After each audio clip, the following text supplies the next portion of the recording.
I wanted to build an outfeed table for my new contractor model Sawstop. The rail on the back has 3 bolts here. So what I did is I watched April Wilkinson's video, but I had to make some modifications for it myself.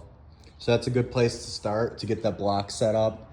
But if you do have the contractor model, you have to be aware that the motor sticks out further than it does on the professional cabinet saw model. Now I measured this at 10 inches, like almost exactly, and I just gave myself a little bit of overhang here with this one. I used the block to perfectly reference how far from the top of the angle iron I would have to come up to meet just under the saw top, and then also how far out it would have to be so I knew how high to raise the blade. That angle iron is slightly wider than the width of the saw blade, so I had to make a few passes just nudging over the fence a little bit at a time until I snuck up on that.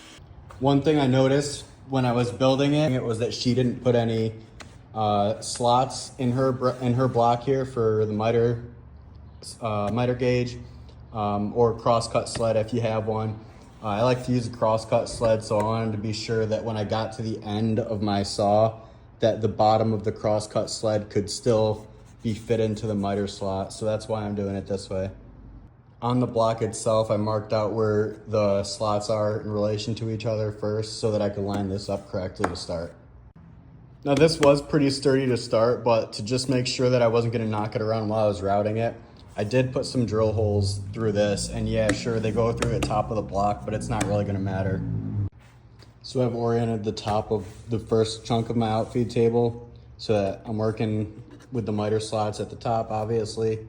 How I line this up is I took the miter gauge itself to make the cut through piece of plywood right here. I used 3/4 inch plywood. And then I ran that down the table saw to cut through one.